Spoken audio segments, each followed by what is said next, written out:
žmonių grupė susibūrėm, surinkom parašus ir įsteigėm šitą saugios kaiminystės grupę. Šiai dienai mes esam apsijungę 15 namų. Ir visi yra pakviesti dalyvauti šitoje šventėje. Nuo 2007 metų atgimė šitą iniciatyvą ir pavadinta saugios kaiminystės grupėmis.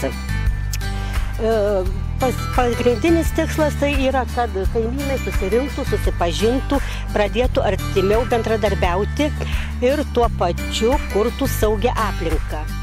Šitie ženklai, kaip dabar čia turim, arba tą mažesnį ženklą, jie veikia. Kad ir tik tai lenta kabanti, bet potencialūs nusikaltėliai žino, kad jie yra stebimi. Ir daugumos savo piktų kėslų atsisako. Apklausus nusikaltėlius, tai jie vengia eiti į tas teritorijos, kurios yra pažymėtos kažkokiom lentomis ar lipdukais, nes jie tikisi būti greičiau sučiupti. Jeigu ir nebūtume įsteigę šitos saugios kaiminystės grupės, vis tiek šiandien yra proga švęsti. Kalendoriuose paskutinis gegužės savaitgalis yra žymimas kaip kaimynų diena. Šioje gatvėje, kurioje yra saugu, kurioje kaimynai supranta, kad reikia saugiai gyventi, dėl to pas mus buvo įkurta saugios kaiminystės grupė. Bet pirmiausia, norėčiau nuoširdžiai padėkoti mūsų pirmininkiai, mes neapsirikome, reiškia išrinkom tokį žmogų, atsakingą žmogų ir šiandien rodo tai, kad mes visi kartu esame čia.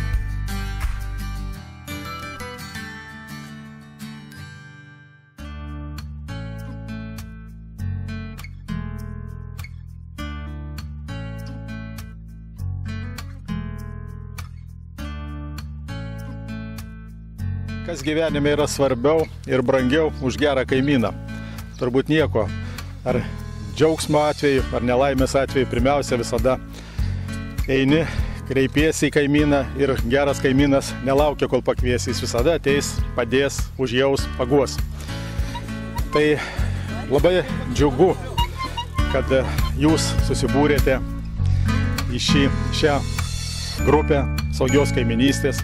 Vadinasi, mylite ir gerbite vieni kitus, vieni kitiems padėsite ir padedate gyventi saugiai, gyventi draugiškai, kas šiais laikais turbūt ne visada yra būdinga. Tai kągi, sveikinu aš jūs visus su šia gražia švente ir linkiu, kad šitie kaimyniški santykiai, draugiški santykiai dar labiau stiprėtų, plėstųsi ir apimtų. Norėtųsi aišku, kad visa kelmė įsijungtų į šį judėjimą. Ačiū Vilmai Encikevičienei, kuri čia labai energingai organizuoja šitas grupės saugios kaiminystės ir būrė kaimynus į vieną būrį gyventi daugiau ir saugiškiau.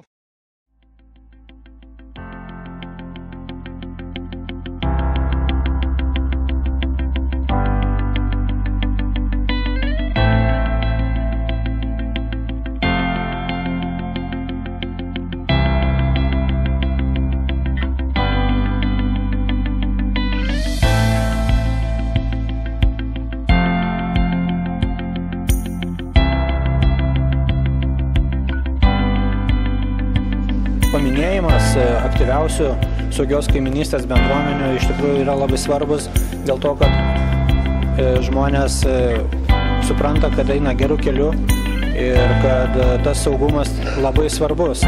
Mes savo probacijos tarnybos veikloje daug susiturime, kad žmonės vengia prisimti atsakomybę ir atlikti veiksmus, kad užsitikrintų patys savo saugumu. Jie nori, kad kažkas ateitų ir pasirūpintų jais. Tuo pačiu jie vengia ne tik, kad neigiamą elgesį propaguojančių asmenų, bet ir teistų iš laisvės atėmimo vietų grįžusių asmenų.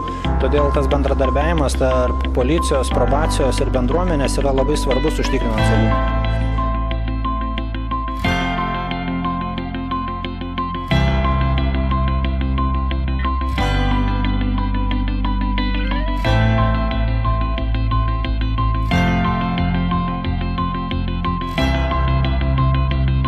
Saugumo jausmas yra vienas iš pačių svarbiausių žmogaus gyvenime, kuris nulemia gyvenimo kokybę. Tada, kai jaučiame saugus, mes išeiname pasivaikščioti, sportuojame, džiaugiamės, gyvename dalykus. Nesaugumas yra ta priežastis, kuri izoliuoja mus vienus nuo kitų. Ir šituo atveju saugi kaimynystė yra būtent ta priemonė, kuri padeda žmogui būti arčiau žmogaus.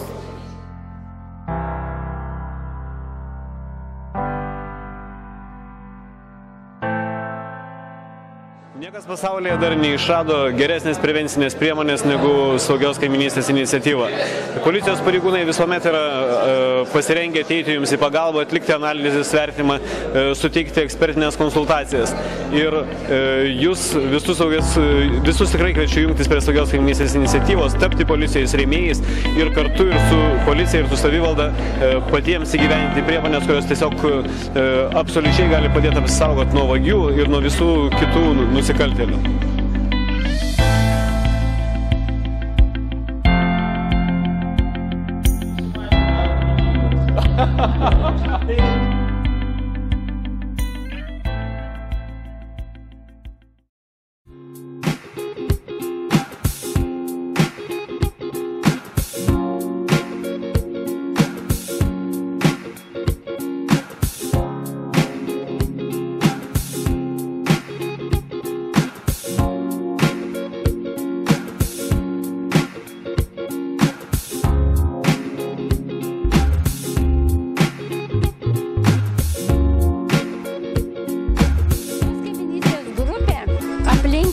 Ypatingai įvairiems svečiam, ypatingai pravažiuojantiem, kadangi mūsų seniūnija yra tarp dviejų kelių, tai yra senas Šiaulių plentas Kelmė Šiauliai ir naujas plentas Kelmė Šiauliai, tai pravažiuojančių ir įvairių įdomių žmonių yra, o šitos grupės vien šita saugios kaimynystės iškaba ar lenta, kaip ją pavadinus, jau reiškia tokį susikaupimą ir, sakyčiau, gyventojų tarpe vertas dalykas pagarbos. Kaimynystė kaime Lietuvoje yra šiuo laiku labai aktualu, nes kaimai sensta, jaunimas emigruoja, ne paslaptis, kad mūsų vyrų mažėja taipogi, kas išvažiuoja uždarbiauti į užsienį, kas išeina į armiją, o kas tiesiog pas Dievą, tai manau, kad tai mes turim būti budrus, vieni kitus saugoti, nes jei mes patys nesisaugosim, kasgi mus saugos? Be kaimynų pagalbos kiekvienas mes saugus nebūsim, kadangi yra ir pravažiuojančių mano bendruomeniai, mano kaime, pravažiuojantis kelias, pravažiuojančių tikrai labai daug mašinų ir galų gale vaikam nesaugu, nes skrendanti mašina būna. Ir visos kaimo problemos tos pačios. Matyti kiekvieną kaimyną, žinot, yra namie, nėra, stebėti ir pasakyti gerą žodį. Tik, kad saugomės, bet būkim vienas kitam užjaučiantys, suprantantis.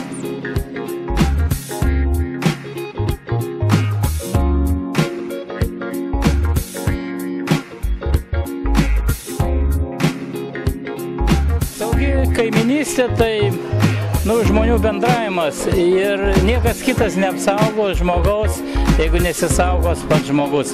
Ir ta informacija apie nepageidautinus žmonės yra būtina iš lūpų į lūpas. Ir jeigu žmonės būtų šitą pasinaudoję, kražių tų įvykių nebūtų buvę, jeigu žmonės būtų žinoję, ką jie save tarpe turi. Privalumai yra tokie, kad iš tikrųjų mes jaučiamės saugiai, vieni kitus prižiūrim, saugom ir tie santykiai tarp kaimynų pagerėja vis dėlto saugumas ir prevencija tai dabar yra svarbiausia. Security of Kelman Harbour, they are equal because it's very nice people and it's a very nice city. So for us, Kelman is our second home. Saugumas priklauso ne nuo policijos, o nuo to, kaip mes patys norim būti. Kiek esam aktyvus, kiek bendraujam, kiek šnekamės, kaip mums rūpi mūsų pačių, aplink esančių kaimynų saugumas. Ir jeigu mes stengsimės, rūpinsimės to, tai situacija be abejo ir bus gera. Saugi kaimynystė tai yra vieta, kurioje gera gyventi. Mes visi turime vietas, kuriuose gera gyventi. Tai yra vieniems tai yra tėviški, kitiems išvažiavę kažkur tai susikūrė savo saugią aplinką. Pirmiausia, saugi kaimynystė reiškia saugią aplinką mums ir mūsų mūsų vaikams. Kaip tai padaryti, kaip tai sukurti? Be abejo, tą mes turime padaryti patys. Kalbėdamiesi, spręsdami problemas, nelaukdami, kol atvažiuos policija, nelaukdami, kol atvažiuos kažkokie tai valstybės pareigūnai, o mes patys pirmiausia turime identifikuoti problemas, kokias turime, ieškoti iš to išeities ir tam turime susiburti. Mes tai ir vadiname saugia kaimynystė, kai patys žmonės gyvendami toje vietoje nori, kad ten būtų saugu ir gera gyventi. Raginu visus, kuriems ne tas pats, kur jie gyvena, burtis ir kurti saugią aplinką, nes jei ne mes, tai kas. Ir mes rekomenduojame tokį kaip šūkį, kad visi tapkite saugios kaimynystės nariais.